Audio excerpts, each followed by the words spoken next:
Sim, pode começar. Tá. Ó, a aulinha de hoje vai ser sobre pneumonia na infância. E vou começar falando o que é pneumonia. É uma inflamação do parênquima pulmonar que pode ser causada ou por agentes infecciosos como não infecciosos, né? Que na aspiração de alimentos ou de corpo estranho. Os fatores de risco seria a desnutrição, a baixa idade, comorbidade, baixo peso ao nascer, a ausência de aleitamento materno e a vacinação incompleta. Que é só um conceito de pneumonia recorrente, que é 2 ou mais episódios em um ano ou 3 ou mais em qualquer momento. Os sinais clínicos, né, de evidência de pneumonia é tosse, febre, ataque apneia, a presença de retrações de tórax, estertores finos, dor torácica, hipoxemia e sinais sistêmicos. E lembrar de sempre avaliar a frequência respiratória nessas crianças que tiverem algum sinal de infecção respiratória aguda. Aqui é o valor de corte, conforme a faixa etária. Nos menores de 2 meses, maior ou igual a 60, de 2 a 11 meses, maior ou igual a 50, e de 1 a 4 anos, maior ou igual a 40. A etiologia a maior parte é causada por vírus, né? Principalmente nas crianças até 1 ano. 90% delas é causada por vírus e 50% em escolares. O principal vírus é o sincicial respiratório, mas os quadros bacterianos são aqueles que são mais graves e que têm maior comprometimento do estado geral. Aqui tem um quadrinho por faixa etária. Os bebezinhos de até 3 dias. O mais comum é o estreptococo do grupo B, bacilos gram-negativos e a listéria. Os RNs de 3 a 28 dias. Seria o Staphylococcus aureus, o Staphylococcus e os gram-negativos. De 1 a 3 meses, predomina os vírus, a Chlamydia trachomatis e a Uroplasma. De 4 meses a 5 anos, predomina os vírus, o Streptopneumoniae, Staphylococcus aureus, a hemófilo influenza diminuiu, né, por conta da vacina que tem. E acima de 5 anos, seria os Streptopneumoniae, Staphylococcus aureus e o Mycoplasma. O raio-x de tórax não deve fazer de rotina se a criança não tiver sinal de gravidade, nem precisar de internação. Quando ele estiver normal, ele não vai excluir a pneumonia e a gente sempre deve pensar em fazer se tiver falha na resposta ao tratamento em 48 a 72 horas ou se o paciente estiver piorando, para a gente ver se tem alguma complicação, como empiema, derrame pleural, alguma coisa que complique.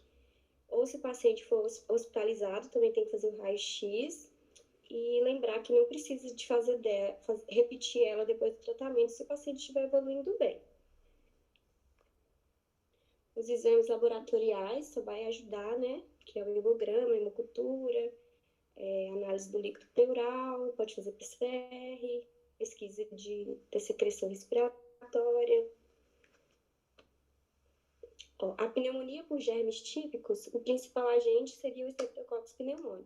O quadro clínico ele é mais agudo, as crianças maiorzinhas vai ter sintomas mais típicos, né, de febre, de dor torácica, de tosse. Os pequenininhos vai ter mais irritabilidade, diminuição do apetite e pode ter taquipneia no exame físico também. Os sinais de gravidade que a criança pode ter seria a tiragem subcostal, que diminui a complacência pulmonar, o batimento de asa nasal também pode acontecer, na tentativa de aumentar o diâmetro, né, da asa nasal para melhorar a entrada de ar, gemência e cianose. Cianose é um sinal que está muito grave. Que é só uma fotinha para ilustrar. E a pneumonia estafilocócica é uma pneumonia bem mais grave, que evolui muito rápido. A criança pode ter história de furúnculo, de internação recente, de trauma, de infecção supurada à distância, e é uma pneumonia que complica mais. Então, a gente vê com mais frequência cursando com empiema pleural e com pneumatoceles. Mas a gente também deve considerar, se tiver quadro arrastado, que não esteja melhorando com antibióticos convencionais para germes comuns, mesmo se não tiver relatado essa porta de entrada. A gente também deve pensar nessa pneumonia. O tratamento. Primeiro, a gente tem que definir quais pacientes que vão ser internados.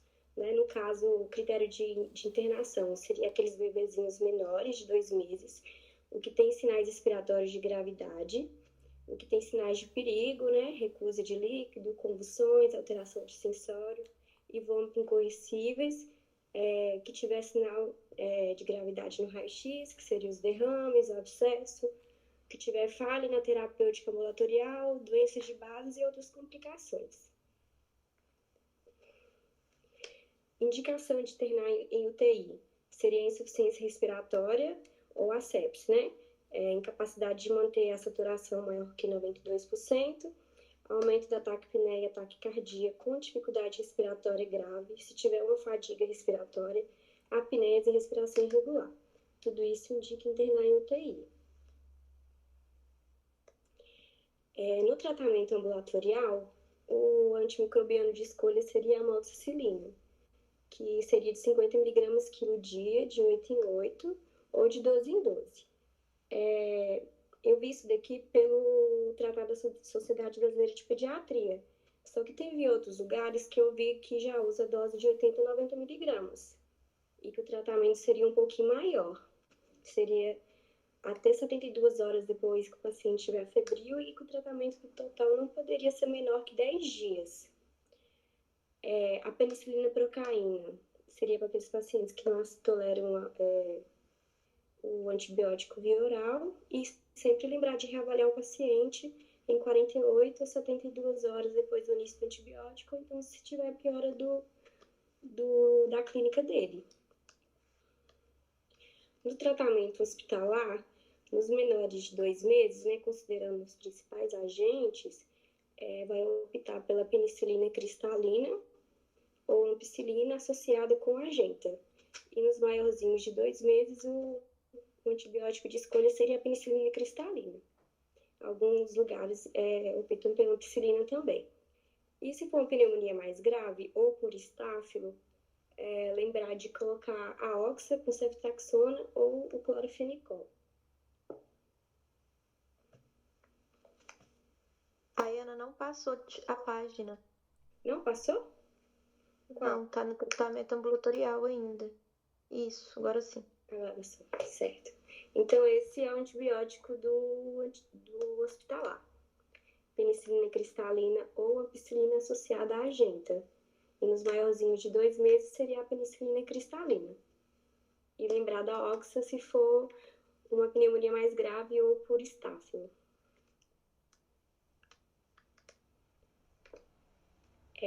Quando que a gente vai pensar numa falha terapêutica, né? O que a gente avalia primeiro? Se teve uma adesão ao tratamento, se teve uma resistência ou um erro diagnóstico.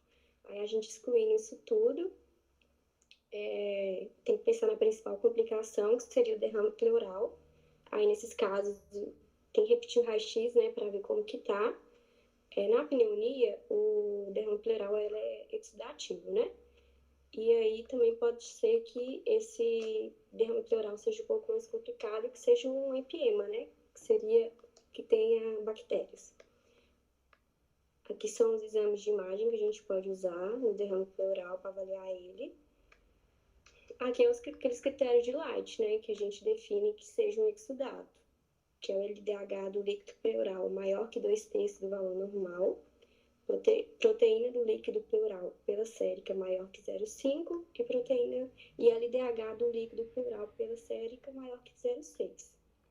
Então, toda vez que tiver um derrame, né, e ele for maior ou igual a 1 centímetro, está indicado fazer uma toracocentese para definir se é um derrame simples ou se é um empiema.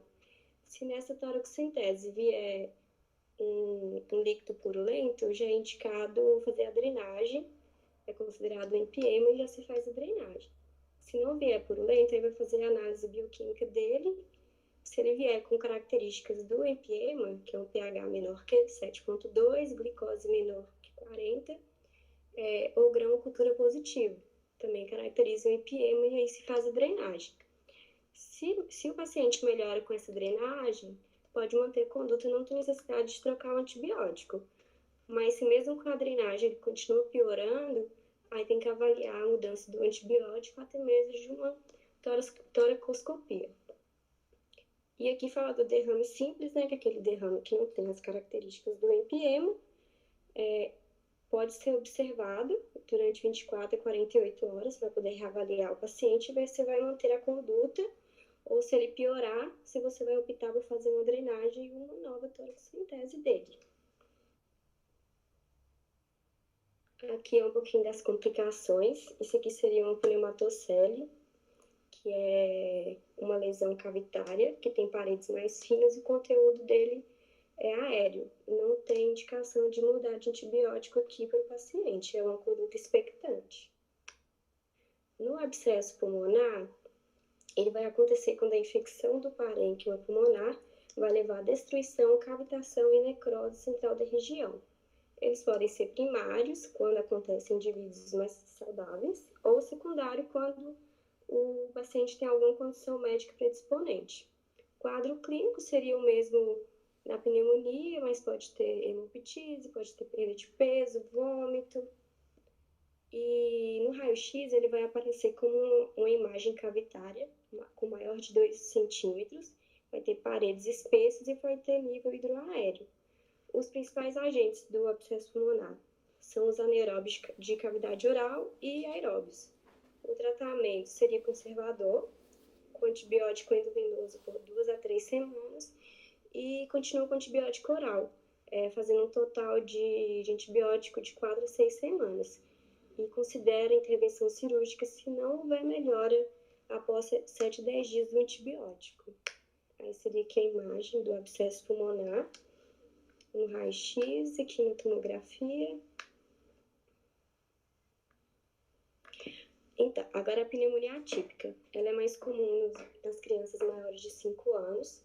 É causada por micoplasma pneumonia, que é o principal agente. É um quadro mais arrastado, que tem manifestações extrapulmonares, como dor de cabeça, dor de garganta, dor de ouvido. Aí vai evoluindo com tosse, então é um quadro bem arrastado. Ela pode ter complicações, né, como a altalgia. O micoplasma pode causar meningite poliosa, também pode evoluir com pericardite e miocardite. O tratamento seria os macrolídeos, né? Azitromicina, clárito. A pneumonia febril do lactente. Os principais agentes, Clamídia trachomatis e ureaplasma. Normalmente ocorre antes dos 3 meses e a gente sempre vai pensar nesse agente quando tiver história de parto vaginal ou um parto cesáreo com bolsa rota. É um bebezinho que primeiro tem uma conjuntivite, período de incubação de 5 a 14 dias, evolui para uma colonização nasofaríngea e depois para uma pneumonia. Também é um quadro mais arrastado, pode ter sintomas de resfriado e também apresenta taquipneia e no hemograma a gente encontra eosinofilia nesse bebê. O tratamento também é com macrolídeos e faz diagnóstico diferencial com coqueluche, que também se trata com macrolídeo. Aqui é a pneumonia aspirativa, a aspiração de grande quantidade de conteúdo da orofaringe ou do trato gastrointestinal. Ocorre a macroaspiração, que é a condição primária para ocorrer a pneumonia aspirativa. A microbiota é anaeróbio, Streptococcus pneumoniae e Staphylococcus aureus. As manifestações clínicas variam e os pacientes que têm maior risco de desenvolver são aqueles que têm queda do nível de consciência ou que têm alguma disfagia motora. E essa pneumonia ocorre mais no pulmão direito, né, por conta do broncofonte direito ser mais retificado com a traqueia, e aí esse lado recebe mais quantidade de material aspirado. E aí atinge com mais frequência o lobo superior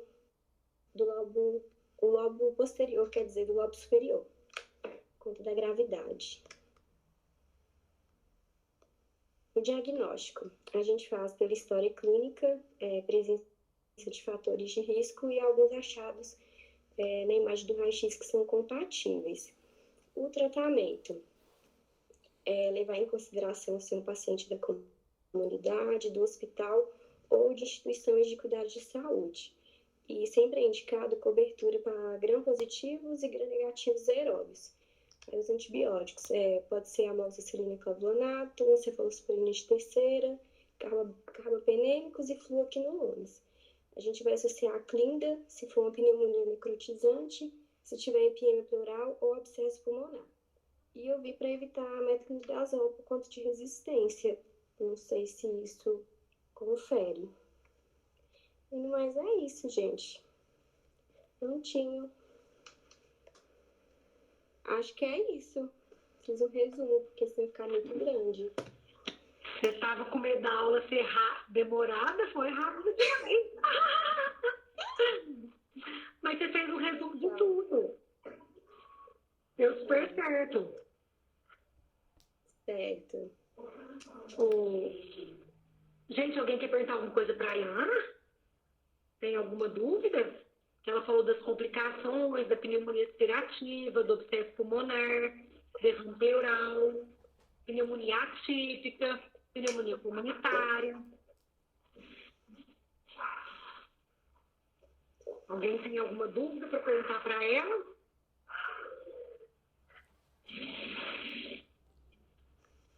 A aula também vai ficar gravada, não vai, Ana, naquele... Vai. Aham. Entendi. Aí, esse protocolo, a gente vai seguir direitinho também. Vou só pedir depois para... Porque não foi todo médico que conseguiu, às vezes, assistir a aula, para a gente ver se está tudo ok. Mas, pelo que eu vi, está tudo certinho, viu? Certinho. Só para dar o ok para a gente validar e já com o próximo protocolo. Tá ok. Beleza. Certo? Certo. Muito obrigada, Ayana. Nada, tchau. Ninguém quer perguntar, não. Ninguém está com dúvida de pneumonia. Todo mundo sabe. Ayana, Nós estamos com 2 pneumonias, né, internadas na UTI. Nós temos uma pneumonia do lactente, uma pneumonia grande no lactente de 40 dias, e nós temos uma pneumonia com derrame pleural, a Luara, que hoje fez uma tomo e foi redrenada, né? A Luara é uma pneumonia complicada.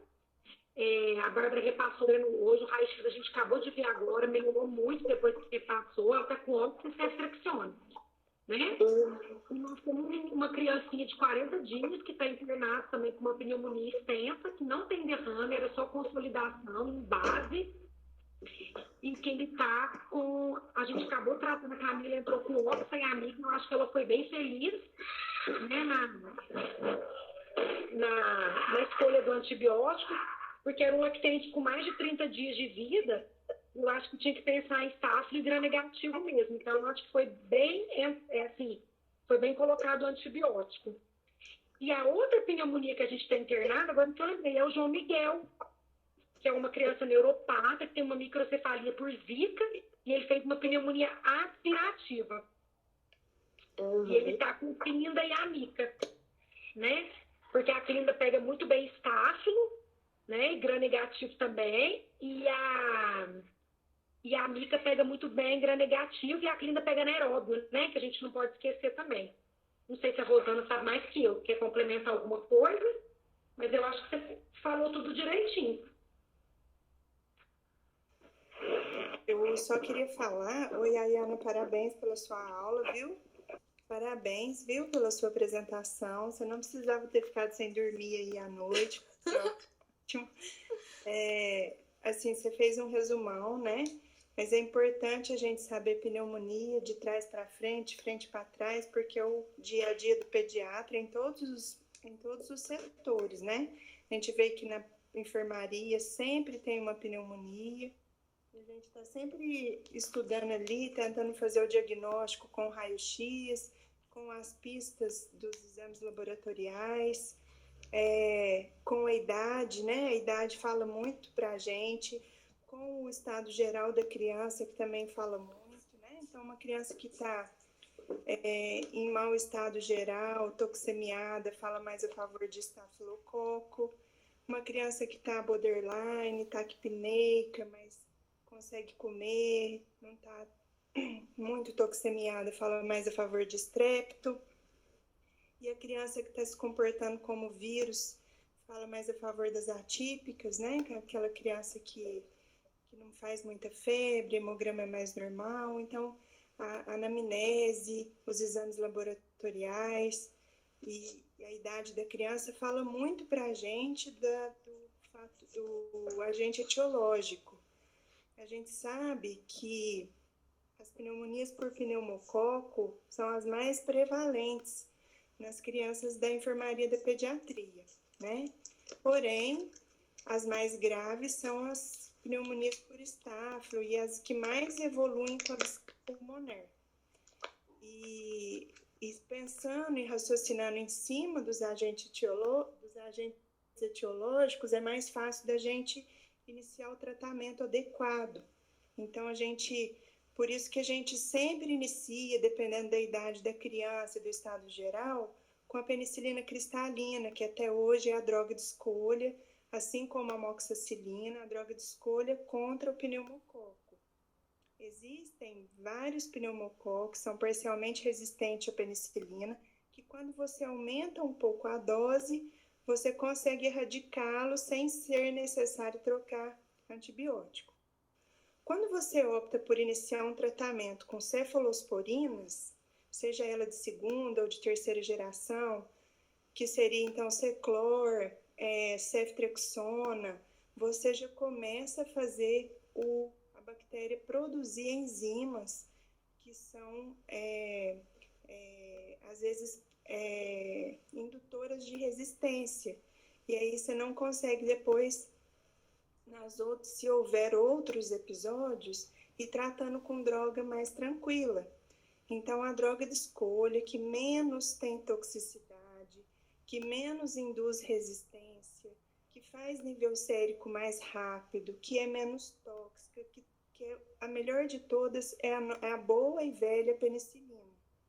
Então, a gente, às vezes, usa a dose um pouquinho maior, e quando a gente percebe que a criança tem pneumonias de repetição, a gente tem que usar uma dose maior, pensando nos pneumococos que são parcialmente resistentes à penicilina, né? Então, a amoxicilina, quando a gente usa ela ambulatorialmente, também a gente já opta pela dose de 80, mas a gente pode usar também uma dose de 100 nessas crianças que têm muita IVA de repetição.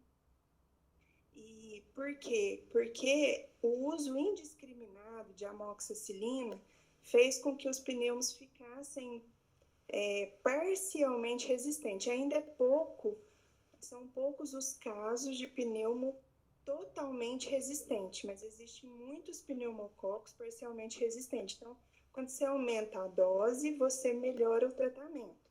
Então, você faz ali de praxe já 80 miligramas por quilo de amoxicilina. Assim como as penicilinas também, você tem que fazer uma dosinha um pouco maior. E evitar o uso indiscriminado de cefalosporina, principalmente ceftriaxona, porque se a criança recorre, ela começa a fazer, então, indução de enzimas, né, que produz resistência da bactéria, e depois você não consegue mais tratar com nenhum tipo de cefalosporina, nem cefepima. E aí, por aí vai, produzindo, então, aquelas bactérias que são produtoras de beta-lactamase de espectro estendido, e aí você só consegue tratar, às vezes, com carbapenêmico, que é imipenem, meropenem, essas drogas de maior espectro.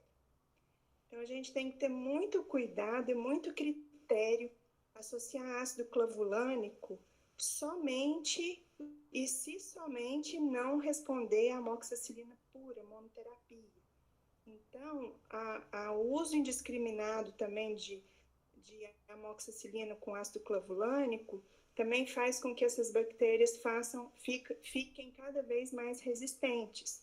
A gente sabe que atualmente usa-se amoxicilina em ração, né, de gado, em ração de frango, então eles já vêm, até a comida que a gente come já vem com alto teor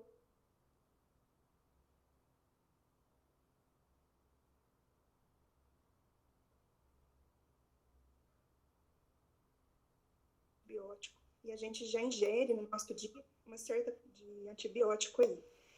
Então, assim, lembrar sempre que o agente etiológico mais prevalente é o pneumococo, né? Ele é o agente etiológico, o maior vilão, né? Que é o Streptopneumoniae. E em segundo lugar, são as mais graves, é o estáfilo, né? Seguido aí das atípicas. E no recém-nascido tem a pneumonia por clamídia. Então, a história diz muito para a gente. O estafilococo tem um leucograma típico de estáfilo. É uma leucocitose acima de 20.000, um mega desvio à esquerda. Então, tem bastão, tem meta, tem mielo, tem PCR maior que 200. O pneumococo borderline ali, 17.000, 16.000, nem tanto quanto o estáfilo, mas tem uma leucocitose importante também. Já o PCR mais borderline, 100, 150. Então, tudo isso faz a gente interpretar conforme o agente etiológico. E se não tem derrame pleural, opte sempre por penicilina. Se tem derrame pleural, a bactéria que mais causa derrame pleural, isso é pergunta de TEP, hein? Qual é a bactéria que mais causa derrame pleural? Quem sabe?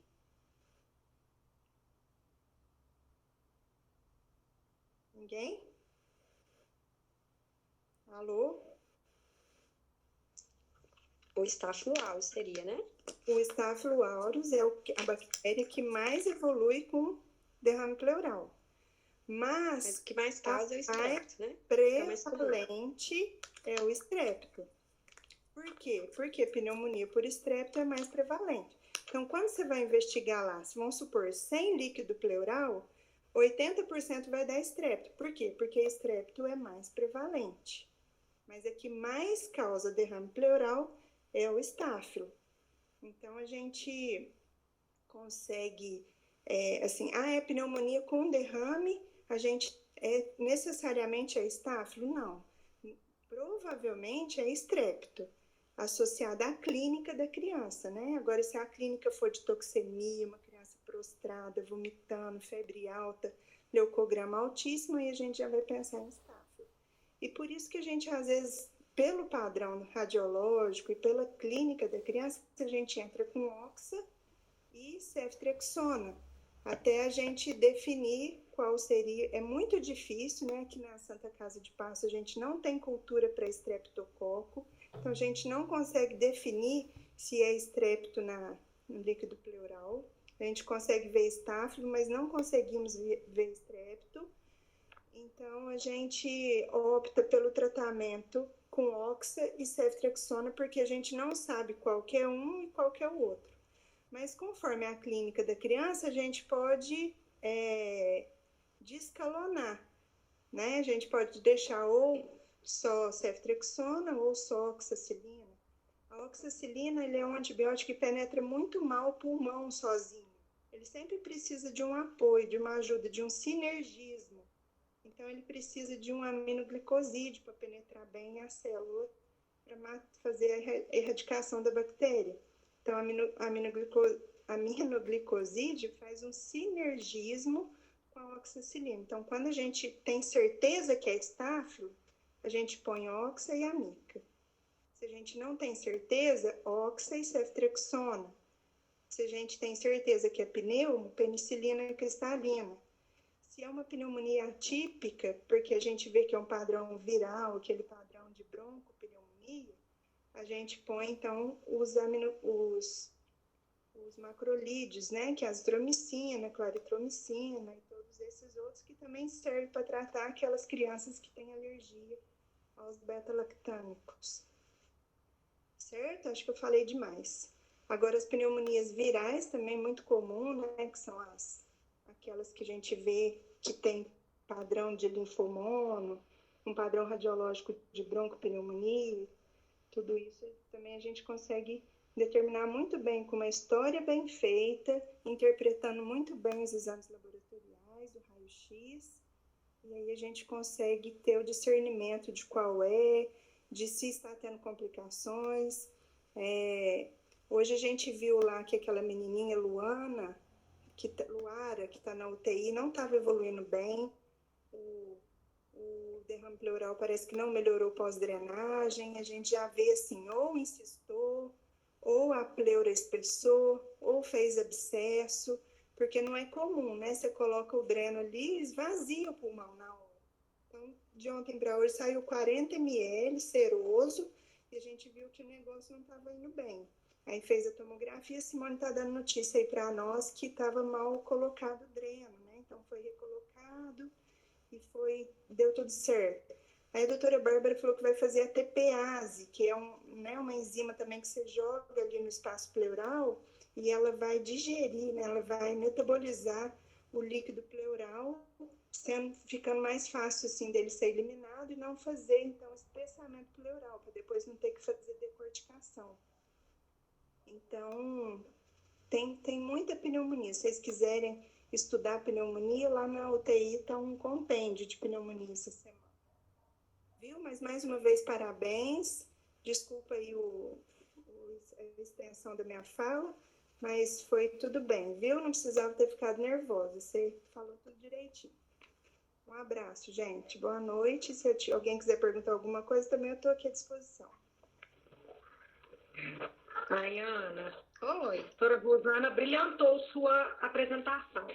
Um resumo de tudo que você falou, né? Isso aí, certinho. Por coincidência, a gente tem 3 pneumonias na Santa Casa, né? Na UTI, no momento, internadas bem, uma pneumonia aspirativa, né? Uma pneumonia complicada por derrame pleural e temos a pneumonia do recém-nascido. Então, tem 3.